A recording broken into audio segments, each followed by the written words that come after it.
Welcome, I'm Justin Walter. And I'm Evelyn Rudy. And this is Santa Monica on Stage, where we talk about the people and venues that make the city of Santa Monica the cultural destination for the performing arts. Today we'll be talking with Jennifer Frayne, Executive Director of Orchestra Santa Monica, about some of the fantastic work they're doing right here in our own backyard. And then Evelyn, I have a question for you. Ask away. Do Mazel Tov and Yeehaw go together?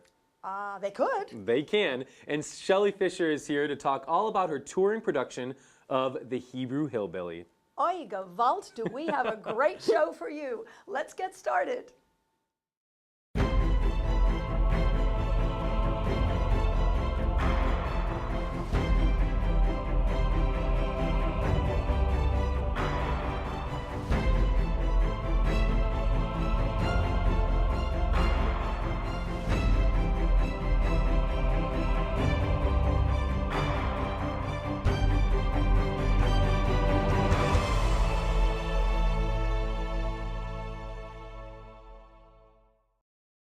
They bring incredible musicians together to perform the greats. We're thrilled to find out more about Orchestra Santa Monica. Welcome, Jennifer. We are glad that you're here. Thank you for having me. It's great to be here. So how long has the city of Santa Monica been honored with Orchestra Santa Monica? Just 2 years. We are a baby organization in the big scheme of things. This is about to finish our second season, and then 2014 and 2015 will be our third concert season. And you're known for full orchestra productions, but you also have smaller groups, chamber groups, or things like that? We do. Our full orchestra productions, we do about 4 concerts of those a year, and they are the big orchestral works that everybody loves: the Mozart, the Beethoven, the Schubert, the Brahms, with guest soloists. And then we have a woodwind quintet that performs in community venues throughout the Santa Monica area. This year they performed at the Miles Playhouse, and they performed at Mount Olive Lutheran Church. And they're very talented musicians. It's a lot of fun to hear them. How have you seen the organization change from year 1 to year 2, and where do you see it going year 3, 4, and 5? Oh my gosh, that's a great question. There have been so many changes, and it's really been a privilege to be along for the ride. The orchestra was founded by music director Alan Robert Gross in 2012. And he had a very particular vision for what he wanted in a performing arts organization. He wanted to be able to do those big orchestral works that we talked about, but he wanted to be able to do it at a cost that people could afford to go to concerts. And that's really our mission statement, is to provide world-class, high-quality orchestral music, but at a cost that everyone can afford, so they can attend the concerts. And year 3, year 4, year 5, it's going to be great. It's going to be a wonderful opportunity for this organization, because I see us adding choral elements. Everybody loves a Mozart Requiem or a Verdi Requiem. If you've seen the movie Amadeus, it's dark and wonderful. And that is kind of the direction that we're thinking of at this point. In other ways of growth has really been spectacular. The amount of support that we've gotten from the city of Santa Monica is a real honor. And then on top of that, the board of directors just continues to grow. So we've been very lucky in all those aspects. I love that it's affordable. I think a lot of people get turned off by classical music or the opera or ballet, those performing arts, because they just think of it as the affluent people go to it, and I can't afford to do that. But I love that. That's wonderful. Yeah. How do you select the pieces? Does the audience, let's say, does the audience have any input? Do people ever write in or make suggestions or? Oh yes, yeah. Everybody you'll find in the arts has an opinion, and it's awesome. I was with a previous organization where we allowed the audience to actually vote for a piece, and everybody elected the Messiaen Quartet for the End of Time, which is a very dark piece, and it ended up being on the holiday concert. So we got a lot of a lot of publicity saying if you're anti-Christmas and holidays, then go to this concert. So it ends up working really well sometimes. A lot of people really enjoy the basics like the Vivaldi Four Seasons. Those are just really special pieces that everybody usually has an emotional connection to those types of pieces. They remember where they were when they first heard those works, and they want to relive that. And yeah, it's important to be affordable to all. It gets to the point where the cost of the tickets, it still doesn't even cover the cost of putting on a concert, and it's hard to generate all the income needed to keep it going. Now, as a newer organization founded 2 years ago, like you said, how do you incorporate modern time things like social media and your Facebook page? It's informational, but it's also funny. So what is the role that you guys are using social media for with your organization? Well, thank you for that. We love the input that things are funny, because funny makes everything better. At this point, in my experience, since the organization is still 2 years old, we're trying to figure out what works and what doesn't. So I'm honestly, with things like Facebook and Twitter, trying to generate as much as I can to see what resonates with people. And it's been that way with almost all the marketing that we've done. And we've found in the last 2 years that each concert tends to bring out a different crowd of people. And so it's trying to figure out who our base of people are and how to continue to cultivate them and make them want to continue to hear us, and then while still exposing other people to the music as much as we can. So you are the executive director, which by definition usually means administrative and business and marketing and things, but you are an accomplished singer yourself, from what I understand, and I have heard something about national anthems. I What is do. that? I like to call myself a professional national anthem singer. The story with that, I have done the national anthem frequently, and I have. How many times is frequently? Probably several times a year. Oh, wow. I've done it all over the country for various points. But the highlight for me was I was asked to perform our country's national anthem and O Canada at a Chicago White Sox game 2 days before my marriage to my husband, before the wedding. And his bachelor party coincidentally already had tickets to the game. And so it ended up being like this perfect storm of... Did he know you were going to be there? He did. He did. He ended up escorting me down to the field. That would have been great. But I did wear a white dress. So. Would you sing it for us? Right now? Yeah. I could leap into a little bit. Okay. All right. I'm ready. I love it.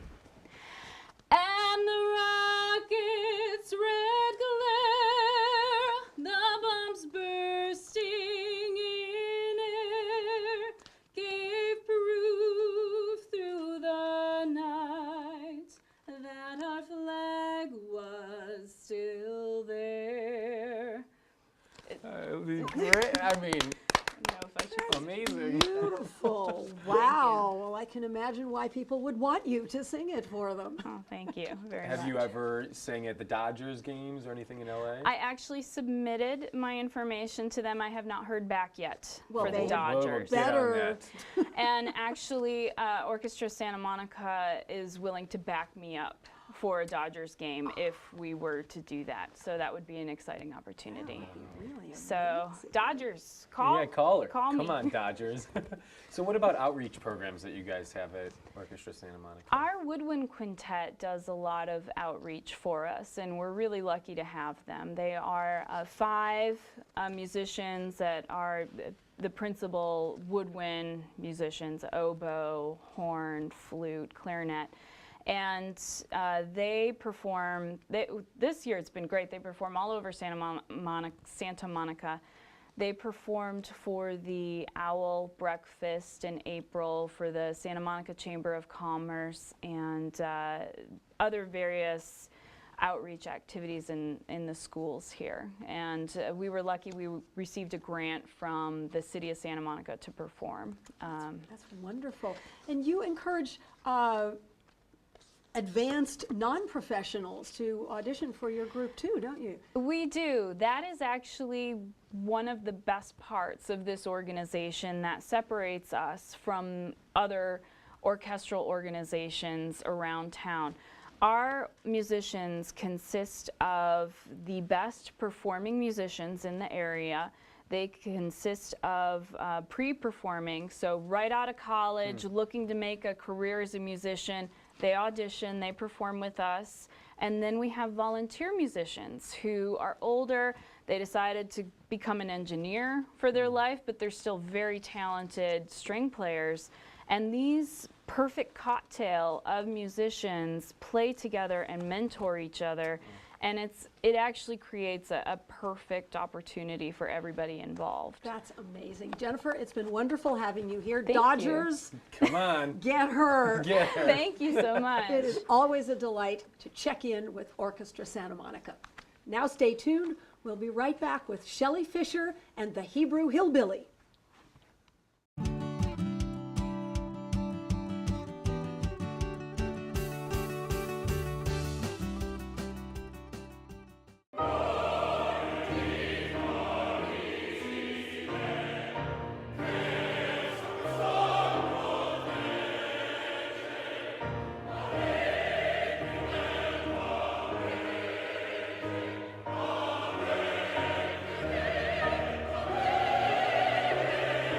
Discover 30 years of opera in Santa Monica. Discover the Verdi Chorus. Growing up Jewish in the Deep South serves as the spark of creation for the Hebrew Hillbilly. Today we're joined by the Memphis Belle of LA, Shelley Fisher. Shelley, thank you so much for joining us today. Oh, I'm just thrilled to be here, Justin. So you have to tell me, what is the Hebrew Hillbilly? Thank you for asking. The Hebrew Hillbilly is a solo musical play which I wrote by myself, which chronicles my life growing up Jewish in the Deep South of Memphis, Tennessee. The reason the show is called the Hebrew Hillbilly is it's a true name that an actual teacher named Nasty Miss Asty called me in the first grade. And I've Really? been wearing it ever since, so to speak. Wow. It's true. In the first grade? Well, for sure. Wow. Crazy. And you wrote the songs together with some collaborators Exactly. in the show? There are 16 original songs, Evelyn, and let me just say to the viewers, it's an honor to be here with Evelyn Rudy. She is the quintessential actress and artistic director for the Santa Monica Playhouse, which is legendary in our wonderful community. Thank you, thank you. Well, you're welcome. So I wrote 16 original songs for the Hebrew Hillbilly. The signature title song, The Hebrew Hillbilly, was written by me. All the other songs are in collaboration with my two very famous hit songwriter collaborators, Harold Payne, who just received a major award for writing most of the songs on the new Bobby Womack album for Excel Records in the UK, and my musical director, Mr. Ken Hirsch, and I wrote at least 8 of the songs that are in the show. And we just love singing together. It's a thrill. He plays for me each night we perform. And for me, the show is not only about the story, but it's about the music, and it's a celebration of diversity, dreams, and determination to never give up. So what are some of your examples of life lessons or stories that you experienced that went into the show? You mean that I put into the show? Yes. Well, growing up different is unique and funny, but in reality, we're all pretty much the same. We all want to be loved. We all want to be accepted. We all want to have an opportunity to express ourselves. So this story reaches out to everybody who's ever been different, who's ever been called a name and said, hell no, I'm going to make whatever adversity comes along work for me. I just love you, girl. I don't know why what you said just now made me cry, but it did. Well, Because thank you. It's, I mean, you touched something in me right now, and I think Thanks, Evelyn. what you said about everybody being the same, having the same feelings, and what you do in the show is so beautiful that Thank everybody, you. no matter who they are, no matter where they come from, can relate to it. So far, we've enjoyed being at the Santa Monica Playhouse more than any other place. Thank God we're getting booked all over the over the- world, yeah. which is just fantastic. We just presented our songs in Israel, which was amazing. And, well, we're in Palm Desert, which is fantastic. We're in New York City in July. We're going back there. I am so excited, and I don't want you to take this the wrong way, Evelyn. I am so excited to be going to Memphis, Tennessee, Oh, hey. with this show. Oh, that's I'm going to be thrilled. awesome. How long have you been doing the show? 40 years. No, I'm kidding. Just a little bit more than a year. Nice. And it's been fantastic. We've had packed houses to every show, and we're looking forward to more of the same, because I always tell my audiences, without y'all, there ain't no show at all. I don't care what you got to offer. If you don't have a great audience, you ain't got nothing. Well, as a solo show, I think you have to do a really good job of connecting with the audience and just sitting here with you. You're so relatable. You're so fun and loving. I mean, just getting to know you from this, I could tell that it would be such a success. I appreciate that. Well, see, in my show, I do play 22 different characters. People gosh. point out to me, I don't notice it. I'm speaking to a great actress. You know, I decided that the other characters are there. So it's very easy for me to do, especially since I know most of the characters in my show, which are my mother, which are my father, which are my stepfather, and people that I actually have met. So I didn't really have to dream them up, which might have been a little bit easier because I know these people, and I know how important it is to retain the integrity of their true essence, and not to get too off who these people are that I am representing. What's it like doing a solo show as opposed to being in a play or a musical or a concert with a bunch of other people? How does that feel?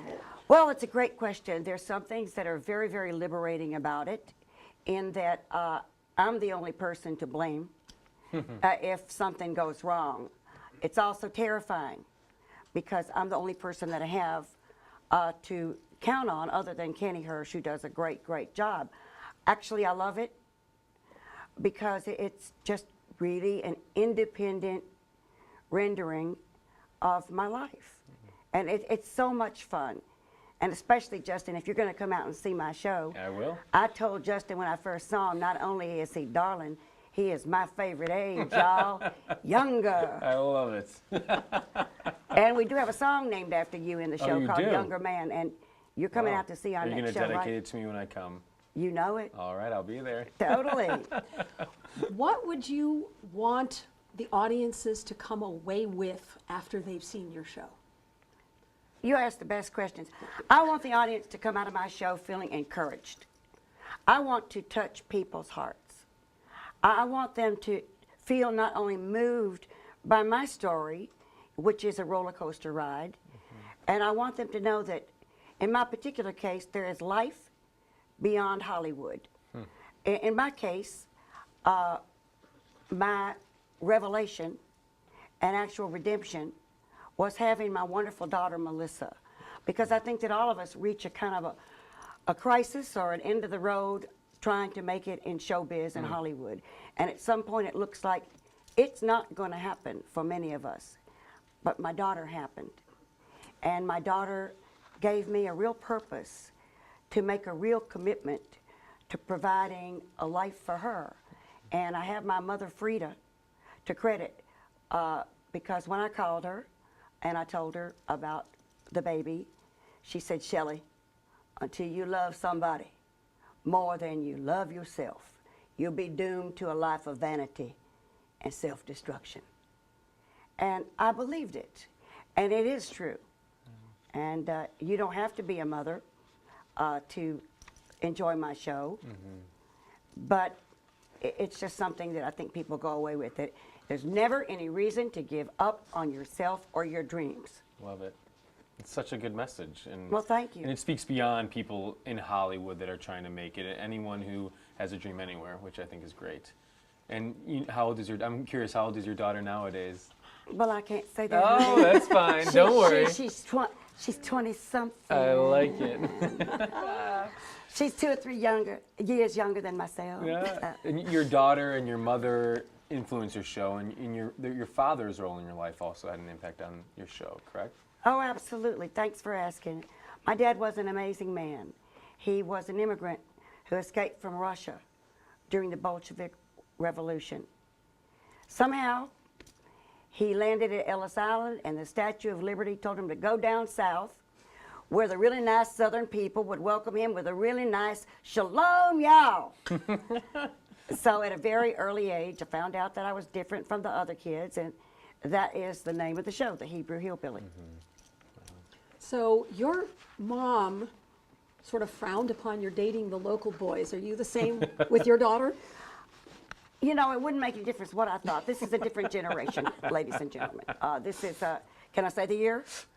This is 2014.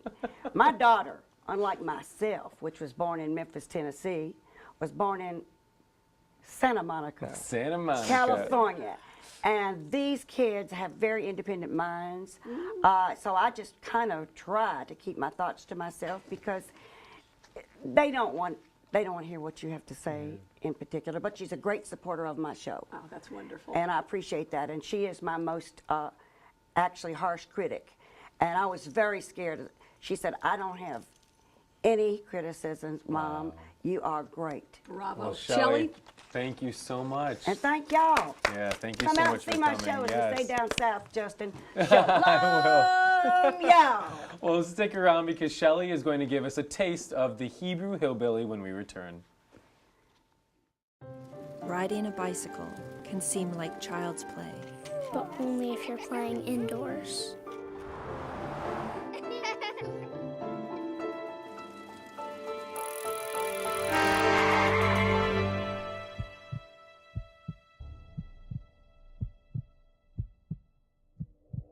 Riding in the real street has real consequences. Play it safe.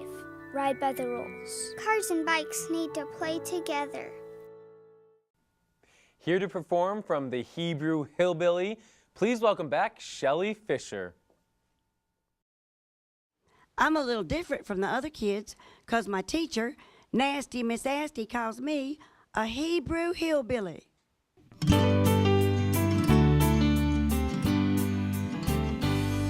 I'm just a little darling, Southern Jewish princess, and I love to sing that good old rock and roll. Raised up on gefilte grits, specialize in Hebrew hits and other kinds of funky kosher soul. Now some say I don't look it, 'cause my nose ain't got no hook it. Kinda sits there just as Gentile as can be. But that don't mean I don't believe. Got me a tree in Tel Aviv and a feeling in my heart for Israel. Born out of a matzo ball, y'all. Got a darling southern drawl. Proud I got the South inside my mouth. Living down in Dixieland, Mommy calls it Chicks-a-land. Fried chicken and light kiss every Friday night. Always used a kosher fork till I smelled forbidden pork. Barbecue rocked me to my knees. Now it may sound a little silly, I'm a Hebrew hillbilly from the Mississippi Delta in Memphis, Tennessee. I want y'all to be rednecks just for tonight. Clap your hands for me. Stomp your feet. That's the way we do it down south. Yeehaw!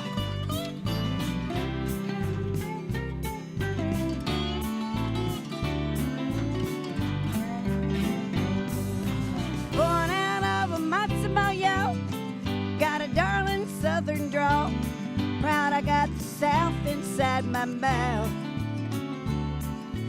It may sound a little silly, I'm a Hebrew hillbilly from the Mississippi Delta in Memphis, Tennessee. Listen to my rebel yell from the south of Israel. Said, honey, that's all. Have a matzo ball, y'all. Howdy. Thank you very much. Thank you. Thank you. Thank you very much.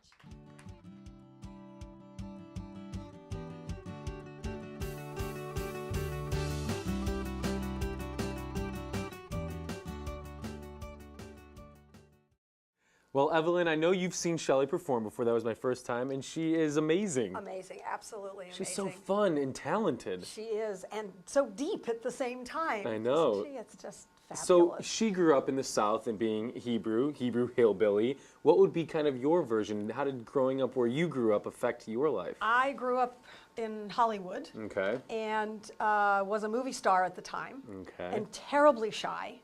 And my nickname from not my first grade teacher, I have to say, but from the other kids in school that didn't know me very well was Evelyn Rudy Cootie.